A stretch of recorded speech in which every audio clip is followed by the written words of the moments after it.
Our guest today is the head of communications at PhonePe and has been in similar roles at companies like Flipkart, Dr. Reddy's, Tutor Vista, just to name a few. She has almost 2 decades of experience under her belt and has seen the communications role grow in front of her. So, this chat promises to be very revealing in terms of the evolution of the role of content in organizations across various fields, from online payment to healthcare and communications and even more, right? So, I'm excited to have Priya join us today. Hi, Priya. Thanks so much for joining us. Thank you, Natasha. Absolute pleasure being here chatting with you. So, I'll just let you take over and we'll start from the beginning. And you have a lot of experience under your belt. So, I'd love to kind of know about your journey and what all you have dabbled in and what you're doing currently at PhonePe. So my journey started, as you rightly said, been working for a very long time. It started 2 decades back. I very briefly worked with IndiaTimes.com. I was there for 6 months. This was back in the days when the dot-com boom had started. After which I moved to a telecom company in a Copcom role. That's possibly my first exposure really to content marketing. In those days, of course, content marketing didn't exist as a separate function. Uh, each communicator or Copcom professional was expected to write well, communicate well, and take his or her piece to conclusion. For instance, you were given a project which possibly could be talking to your employees about an event which is coming, talking to your external stakeholders about an event you're participating in. And the expectation really was that you would design the entire communication flow. What should it look like? Should it be a brochure? What point does an email go? So, what we were doing was a precursor to what is now a content marketing function. It didn't exist separately as such, right? But the advantage there was, you were in those early days, since things were possibly not that well defined, you just got the chance to experiment, make your own mistakes, and figure out playbooks. So finally, those are the playbooks I'm using 20 years down the line. When I started, since the role was so broad and you were not bucketed into only doing XYZ, you just understood most channels across really well. After which I worked in another telecom company called Alcatel for a while and moved to Dr. Reddy's in an internal communications role. So there I was actually editing the employee newsletter. And besides that, I was also involved in managing the internal communications. And the interesting part there was I was talking to a workforce which was spread across countries. So we were talking, so this was essentially people who were in countries like Russia, Ukraine, where Dr. Reddy's had offices, as well as employees who were working, scientists who were working on drug discovery and research, employees who were working on the API chemicals which we were developing. So it was a very, very diverse workforce. So I think the way I was communicating, the newsletter was in some ways the glue which held everybody together. So this was the one piece, which would go out every quarter and would talk about what has happened across teams and across functions. So I think this was a precursor to the days when everything was on an intranet. We had just started developing our intranet, and everybody was not on the net and connected as frequently as we were. So I think it was it was that was also my first exposure to understanding how a multicultural, multi-locational communication setup really works. Post that, of course, have was in Tutor Vista, which is an education company. Everybody was remote. Uh, it was one of the first companies which had a remote workforce, which is very normal now, and in the last 2 years is more than normal. Everybody is working remotely, but in those days it was quite unheard of. Students were in the US, teachers were in India. We were trying to sell an offering to parents in the US. Uh, this was tied to demand generation. That is where I learned how content has to work to an outcome. Previously, whatever I was doing, it was in some ways you could anecdotally find out the outcome. For instance, if there would be feedback which would come in saying, "Hey, the newsletter was brilliant," or "We would win an award or two," Or if we were participating in an event, that you would have customers saying this white paper looks good or sounds good, but this was all very anecdotal. I mean, how do you measure this? Because there would be an equal number of people who would probably not like what you had sent out or written. But when you're doing demand generation, it is tied to a specific outcome. If you're selling a summer course, how many people have signed up for that course? Your content has to drive that in some ways. It is responsible for that. So that is where the demand generation I understood and started, think working more deeply on the demand generation side of things, which is what I've been doing the last couple of years. I think at Flipkart, I was in the CRM team where we were working on the emails and notifications, which was again tied to driving a certain behavior. And at PhonePe, the content marketing team, which I manage, is supporting functions like the CRM team, which is very specifically tied to performance. So I think I've seen the evolution of content from a nice to have thing, and in some cases also in the initial days, an afterthought. Okay, who would refuse having a nice or a well written brochure or a nice website? But what outcome it's driving, what is a business metric it's driving, is something which has evolved over the years. And I'm happy about it, because when you're doing something which where things are measurable, there is an importance that function sort of gets. So extremely happy about the change I've seen in the last 2 decades. Can you just talk about it a little more? How is the team internally structured? So there are a team of we have a team of 5 writers, marketing writers, across. I mean, all of them come across with different skill sets. One is more SEO and SCM friendly.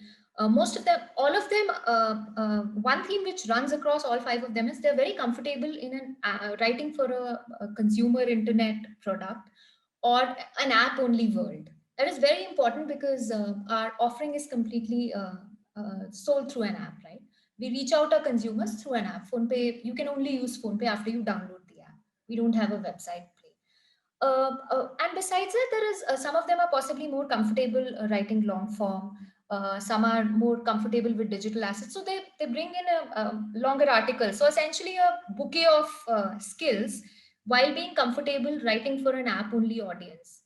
So all of them report into me. They roll under me, and I roll under head of growth, who manages digital marketing, CRM, performance, growth, and monetization. So there are a bunch of functions he manages. And if you notice, a common theme across is all of them are performance channels. So in all of this, I think the only thing which is different, of course, is the PR bit, for which I work directly with our CEO Samir, because that doesn't flow in with the performance channels strictly. This team of content marketers works with external agencies or and internal teams, especially the creative team, to make sure the designs and the way whatever they are writing is brought to life the way they imagine it. They also work very closely with each of the channel owners. For instance, for CRM, they work very closely with the team which is running email campaigns, uh, or with the team which is running notifications, to make sure those campaigns, to make sure they have a very strong handle on data. So one of the things which I have noticed, which I'm very honestly personally very proud of, is that any marketing writer in our org is not unaware of what is the metric he or she is driving. That's very important. They have an extremely good understanding of who this is going to, how is this campaign being targeted, what was the metric they drove, were the conversions to a certain level which was expected. And over time, they are able to work more confidently with the business teams, because they are not just writing copy. They are finally the ones who are writing copy for a certain channel, and they're the ones who know what works. I'm sorry, this stretched out a bit, but in general, they are experts in that particular writing for a particular channel, is how I see it, which is very important. So, this is going off the track a little bit, but I find this very interesting. At the same time, I also see this as a big challenge in this space, finding such writers and building a team that is creative and at the same time very results driven. can communicate with business teams very effectively because you're so metric centered, because usually it is finding that person who's a bit of both is very difficult, right? I mean, No, that it's is very a tough. It so is. how so walk me through how you kind of manage that challenge. Is it something internally you kind of build over a period of time, or when you're hiring, do you look for people who can kind of do both? How do you solve for this? No, I can't hire like that. I'll be honest, most orgs don't function like that. They do not want their writers to be very, very left brained, is how they put it. They want creativity. So there is, I mean, I make them go through a writing assignment, which is fairly standard for any content roles. I've always taken a writing assignment myself, all jobs, including this one. So I think that's fairly standard where I'm looking for I mean, I might give them a certain problem, and I'm looking for how they would, lay it out or use various content channels to sort of solve that. Uh, uh, Orientation towards data is something you have to build, and I consciously make it a point to build. From day one, what I try and do is I try and tell them, first of all, we are not going to be intimidated by the data we are seeing. We need to understand what is the outcome of what we are doing, right? If you've sent an email, you need to understand how many people opened it, how many unsubscribed, how many clicked, what was the conversion. And then over time, you need to also see there is a pattern which will emerge. There are certain terms, phrases you've used in subject lines which have worked, certain kind of imagery works. You have to have a point of view, and we finally standardize it. We start putting together a playbook for others who join after us, for others who need to understand what has worked, even for the category stakeholders. If you're telling a business owner that this kind of content does not work, you cannot say this is because I think of it like that. You will basically lay that out with data.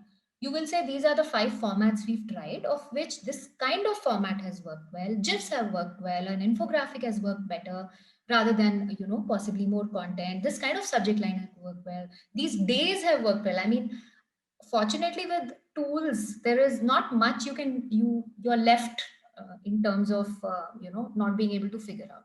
So I think this orientation you have to bring. Some people pick it up more quickly. I'll not say everybody has, especially with creative people, everybody doesn't have an equal interest in doing it, but they do see the value in it. I Because they do realize that they are more deeply involved than other content writers when they talk to friends and colleagues across. So let's pull back. You spoke about using content and communication for demand generation, right? And I'd love for you to talk to me a bit about that. Is there an example of a campaign that you can give? In terms of successful campaigns, I think one which I'm very, very personally very proud of is we had actually done an investing series, and we had taken a cricketing analogy. In general, investing, is seen as very complicated. Too many phrases, too many terms. India, when specifically when it comes to mutual fund investing, most Indians are still, despite a very successful set of campaigns which have been run, are still confused. There are too many players. The phrases are complicated. So we actually, our mutual fund team, we worked with them, and they had come up with a cricketing analogy for how you should be investing. So the way we ran this was we ran it through a series of blogs. We created a set of landing pages, and all our emails also equated your investing journey to playing a match. That as a batsman or a captain, this is how you would pick a team. So in a very similar way, depending on your risk appetite, this is how you should be selecting the right mutual funds. And we ran this for almost 6 7 months with a consistent set of communication, everything around cricket. Okay, so I think in terms of success of the campaign, we had run this campaign towards the end of 2019 and run it till the middle of last year. And in August last year, when we were running this campaign, we actually saw PhonePe Wealth, which is the entity which was running this campaign, cross 100 crores of AUM. So, and we were also able to launch 10 new mutual funds during this set of time, uh, which was, considering this entity had only existed for a couple of months, is significant. Also, ETBFSI recognized us as one of the upcoming players in the mutual fund space. So the award was essentially a leg up for us, considering we were one of the newest players in this segment. What is also noteworthy is, by the way, we had, there was no external communication, other external communication effort we had done. No advertising. We did not go on TV. We did not put out any ads. That also makes you isolate what was the cause for the success. It was just content marketing. That's it. There were blogs, there was emails, there was newsletters, and there was advertising, as in banner and landing page advertising on our app. Okay, so you spoke about blogs, landing pages, these different formats that essentially become like tools for any content marketer. And we're also in this, post COVID world, we're seeing so many formats being experimented with. So I just wanted to get your thoughts on, if you are looking to experiment with certain formats, what are the formats that work for you specifically in this online digital payments industry? Is there a format that specifically lends itself to it, or is your approach to using different formats very different, right? Like it could be very funnel oriented, or so I'd love to get your input on these formats. So one of the things we do is, it is funnel oriented for sure. Certain products lend themselves to longer landing pages and explanations. I mean, to give you an example, insurance and investing takes a lot more time and comparison from users. So there you need to experiment with longer formats for sure versus recharges, which is actually very simply understood. All a user cares about is can be done quickly, can be done in two simple steps. So if you can have a small GIF which shows that, hey, these are just the two things you need to do, it makes sense for a user. The user sees the GIF or sees, reads that two-step content and is over and done. Versus investing, where I would like to understand a little more, and then make a decision. So the funnel makes a difference for sure. When I am trying to communicate something for the first time, I wouldn't mind experimenting with the longer form content versus a repeat user. I mean, a repeat user is more a nudge, reminding you to do XYZ, and a user doesn't need to be sold the product. I think we also marry that to what we call as channel affinity. Some users prefer email, some users prefer notifications. So I think channel affinity is also very important, because if a user is absolutely not reacting to a mail and you are choosing to send him everything through email, it's a lost opportunity. So marry that to a user's age and stage in life and his affinity to a particular channel. I think that makes a lot of difference. Target it right. Since I manage CRM, I emphasize a lot on that. And my team of writers also, by the way, has asks the business teams, who are you sending this to? Makes a lot of difference. Gender, location, city, tier one audience would react very differently from a tier two audience. You have to tailor the communication. The one size fits all approach is completely gone. The imagery, the content, everything has to be tailored.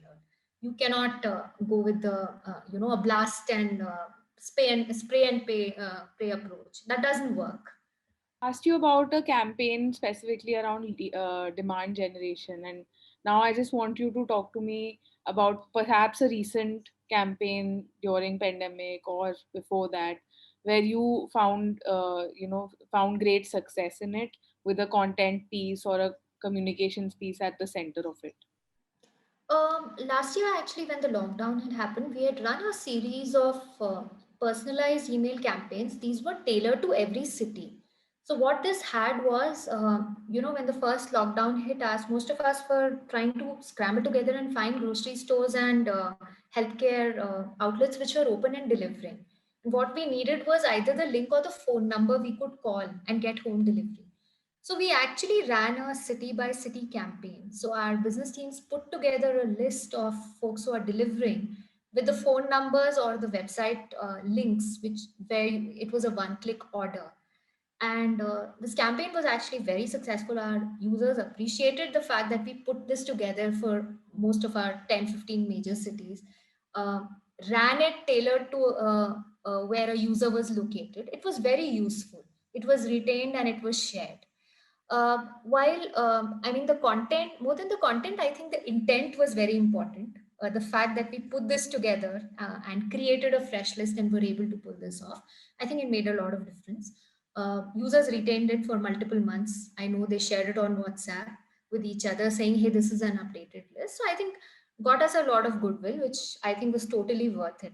I'm personally again very proud of what we did here. So made a difference. So this also talks about how the role of content is changing, in the sense that, earlier it used to be so much about the brand and about what you can do for your customers. Now it is kind of changing, right? Like, it's more about the customer, about adding value, about educating, about informing, things like that. And I guess now more than ever, customers are so highly educated themselves, or are so well informed, that they don't really want you to sell to them. And that's where, Yeah, yeah. No, I content agree comes with in. you. Yeah, completely agree with you. And also appropriate matters. Appropriateness matters, right? More so in this time. I mean, you have to send me something which is making sense to my current age, current stage. How do you it also all comes back to how well you know your customer, right? And Yeah. how do you ensure that your team is aligned on that? Because you repeatedly talk about how well informed they are, how they are asking the right questions of the business teams, etc. So that is very interesting to me. How do you drill that sort of mindset into your team of writers, that it's not just about writing, it's about let's go deeper and understand very well who our persona is, essentially, which are very theoretical things that you read about, but in the practical world, how do you do it? How do you ensure that your team is on that same page? See, one thing which really helps is make them attend the business meetings. I think I make sure and this is not just a creative brief meeting, those they have on their own, they don't need me. The meeting they are attending is the targets the business has signed up for. It's a conversation which is a higher level conversation. They need to know what is that the business team has to drive. Because you know what happens is then you're not living in a bubble. It is no longer their problem, not the problem is when you put content as creative people who will not understand the business problem, you've anyway segregated them. You have to make them a part of the solution. This is a target the business team has signed up for this month. These are the new things they need to do: acquire new customers, possibly reach out to a certain cohort. These are the numbers they've signed up for. So make them a part of that. I made sure we make them a part of those conversations. I also make sure we make them a part of the conversations where we are sitting and doing a post-mortem of what happened with our campaigns, the performance. So they are a part of the solution in all way, and they know they are what is that they are driving. So that makes a lot of difference. There is a responsibility. It's a joint responsibility. If a target is being taken, they are included in that. So that makes a lot of difference because then they are thinking a lot more deeply. There's a lot more research which is going on. Uh, if there are a team of writers who are writing about mutual funds, they sign up for with 7 or 10 other apps. They see how they are communicating, they invest. So they are going a lot more deeply into the problem. It's not superficial. What is the future of content marketing now looking like? And you have these many years behind you, so now what is next? A big trend I'm seeing is, besides, of course, all the digital channels and mediums which have opened up, is vernacular. Essentially, I see a lot of companies looking at. We are multilingual, by the way. Our app is available in 11 languages. A lot of my CRM is done in multiple languages. My blog is multilingual. So, most, I think, content marketers are also realizing that we need to possibly look at help on our app is, by the way, multilingual. Those checkpoints make a lot of difference. So if in our world, if you're talking about getting the next 500 million, it's important we speak to them. A lot of them will be first time to digital, forget digital payments, possibly first time internet users. So having content in a language they understand will become even more important. Earlier, I think possibly vernacular was a checkbox for a lot of entities. Going forward, it will not. Vernacular will have a life of its own. It will be a full fledged content marketing, will have a full fledged vernacular piece which will go into it, which will be very interesting. There will be localized blogs, there will be localized videos. We are looking at GIFs, which make sense for a particular region. The imagery will change. I think the possibilities are endless and it's exciting. So I'm looking forward to the next 20 years doing that. So I think, Priya, amazing conversation. So many so many bits of information that I'm going to retain, and I will come back to this conversation. And so thank you so much for making the time to do this today. Thank you, Natasha. Thank you so much. Really enjoyed chatting with you.